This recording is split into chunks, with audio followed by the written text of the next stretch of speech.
বাঙালি বুঝিয়ে দিল যে দেব বাঙালির মনের খুব কাছের, সেই হোক না আবার release. Hey guys, welcome to my channel. আমি মহারাজারা। এটা খবর করব আমি জীবনে কোনো দিন ভাবিনি, বিশ্বাস করো। আমার গণেশ পুজো ছিল, নিচে খাওয়া দাওয়া ছিল, তাই আমি গেছিলাম ফ্ল্যাটের কমিউনিকেশনে। তো যাই হোক, যেটা বলার সেটা হচ্ছে যে এটা আমাকে অর্জুন ফোন করে জানিয়েছে, অনেকক্ষণ আগে জানিয়েছে, অনেকক্ষণ থেকে এখনও। মানে ব্যাপারটা কিন্তু থিতিয়ে নেই, থেমে যায়নি। স্ত্রী টু উসারকাটে কি আতঙ্ক, এই টিজার, এই বিষয়টা যেরকম ট্রেন্ড করছে, তালাপতি ইজ দ্য গোট, এইটাও যেরকম ট্রেন্ড করছে, বীর জারা যেরকম ট্রেন্ড করছে, তুম্বাদ যেরকম ট্রেন্ড করছে, লাইনা মজনু যেভাবে ট্রেন্ড করছে, ইয়েস ঠিক সেইভাবেই চিয়া সেরিয়া আফ্রিকা জুমজুম পারাপে চাঁদের পাহাড়ও ট্রেন্ড করছে। বন্ধুরা, আমি তোমাদেরকে দেখাতে পাচ্ছি, মানে আমি জাস্ট অবাক হয়ে যাচ্ছি। জাস্ট আমি সি ইট দ্য রেসপন্স বন্ধুরা। চাঁদের পাহাড় 2013 সালের একটা ছবি, যেটা 2024 সালে এসে 11 বছর পরে এসে যেটা একটা ট্রেন্ড ক্রিয়েট করে দিয়েছে ভাই, ট্রেন্ডিংয়ে চলে গেছে।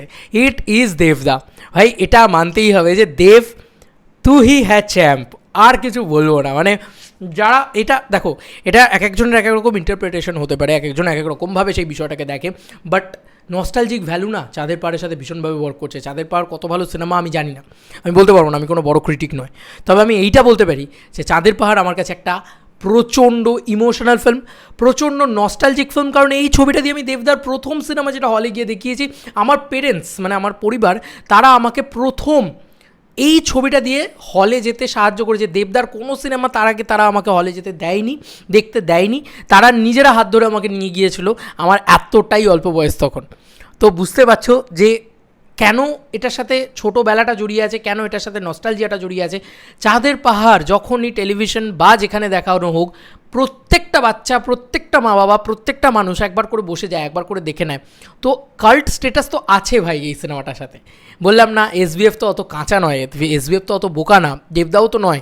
তো চাঁদের পাহাড় যখন রিলিজ হচ্ছে, সেটা আজকে সকালবেলা বলেছি যে চাঁদের পাহাড় রিলিজ হলে কি কোনো লাভই নেই, কিছুই নেই, বেকার। তাহলে রিলিজ এমনি এমনি করা হচ্ছে। তো এই কথাটা তখন আমি বলেছি, আর আজকে রাত্রের ভিতরে মানে একটা বেলা কাটলো না, আমার কথাটা প্রুফ হয়ে গেল। আমি সন্ধ্যেবেলা ভিডিওটা আমি শ্যুট করেছি আর কি, সকালবেলা আর কি। যাই হোক, আমি সকালবেলা বলতে দুপুরবেলা আর কি শ্যুট করেছি। তো মানে একটা বেলা কাটলো না, দেবদা ট্রেন্ড ক্রিয়েট করে দিয়ে গেল। তো এটাই দেবদা, মানে দেবদাকে নিয়ে আমি ইজিলি এরকম চুটকিতে বাজি লড়তে পারি যে হ্যাঁ গুরু আমার হল কাঁপাবে আবারও, আমি এই বাজিটা লড়তে পারি। আমার মনে হচ্ছিল যে হ্যাঁ, চ্যালেঞ্জ যেরকম চলেছে সেরকম চ্যালেঞ্জের সাথে চাঁদের পাহাড়ে কম্পিটিশন করা উচিত না। কারণ চ্যালেঞ্জ একটা out and out commercial film, আর চাঁদের পাহাড় এই সিনেমাটা আউট অ্যান্ড আউট একটা অ্যাডভেঞ্চার ছবি, এবং সেই সময় ব্যাপক বিজনেস করে। শুধু বিজনেস করে তাই নয়, সেই সময়ের বিজনেস আজকেও টেলিভিশন বা বিভিন্ন জায়গায় দিলে এখনও লোকে দেখে। এবং বারবার বলছি, নস্টালজিয়া ভ্যালু এটা কিন্তু ভীষণভাবে ওয়ার্ক করে। তো সেটা দেখিয়ে দিল আজকে বাঙালি দর্শক, বাঙালির যে কতটা কাছের দেবদা, সে চাঁদের পাহাড়ি হোক, রংবাজি হোক, বা যে সিনেমায় রিলিজ করুক না কেন পুরনো, তারা দেখিয়ে দিল যে ট্রেন্ডিং হওয়া কাকে বলে। দেখো চাঁদের পাহাড় আর এই যে trending list, popular and trending search, দেখো বন্ধুরা, এখানে তুম্বার, লেলা মজনু, তারপরে তারপরের লাইনে চাঁদের পাহাড় রয়েছে। তারপরে ছবিটার লাইনটা আমার জাস্ট স্কিপ করে গেলাম, পড়তে পারছি না। চাঁদের পাহাড় রয়েছে, তোমরা দেখতে পাচ্ছ, কাছে নিয়ে গিয়ে দেখাই ভাই, চাঁদের পাহাড় ট্রেন্ড করছে বিএমএসে, তাও বুক মাই শোতে, একটা টিকিট বুকিং অ্যাপে। এখন অবধি সিনেমাটা আসতে দেরি আছে। আজকে হচ্ছে 7 তারিখ মোটে, ইয়েস আজকে 7 তারিখ, এখনও 20 তারিখ, অনেক দেরি। এখন থেকেই ট্রেন্ড করছে ভাই সাহাব। ইট ইজ দেব পাওয়া, ইয়েস। দেবের মানে ভালো ছবি হোক কি খারাপ, দিস ইজ স্টারডম, ঠিক আছে। যাই হয়ে যাক, বাঙালি দর্শক দেবের পাশে অলওয়েজ, এটা বুঝিয়ে দিয়ে গেল। আমি সকালবেলা বলছিলাম যে বাংলার দর্শক আমার মনে হয় যে চাঁদের পাহাড়ও কিন্তু দেখবে, একেবারে দেখবে না, কোনো বেকার, এই রিলিজ করারই কোনো মানে হয় না, রিলিজ করাই বেকার দেবের এই চাঁদের পাহাড়, এটা আমার মনে হয় না, আমার তখনও মনে হচ্ছিল। তো আজকে আমার কথাটা কোথাও গিয়ে সত্যিও হয়ে গেল। আর আমার কথা সত্যি করার দায়ভার তো দেবদা, মানে আমি শিওর যে মানে আমার কথা মানে কি, আমি দেবদাকে সাপোর্ট করে কথা বলবো। আর আমি শিওর যে ভাই এই মানুষটা তো এমনি এই চুটকিতে নিজের মানে নতুন ইতিহাস লিখবে।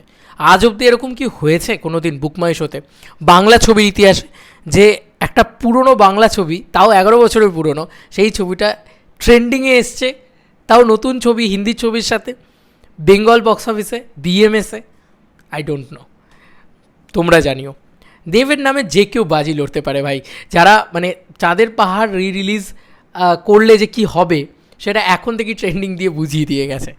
এবার তোমাদের কার কি মতামত জানিও কমেন্ট সেকশনে। চলো বন্ধুরা, নতুন কোনো ভিডিওতে দেখা হবে। ভাই সত্যি ভাই আমার ভীষণ খুশি হচ্ছে যে চাঁদের পাহাড় রিলিজ করা বেকার, এটা কিন্তু মানে এই কথাটা যে সত্য নয় সেটা অডিয়েন্স প্রমাণ করে দিল।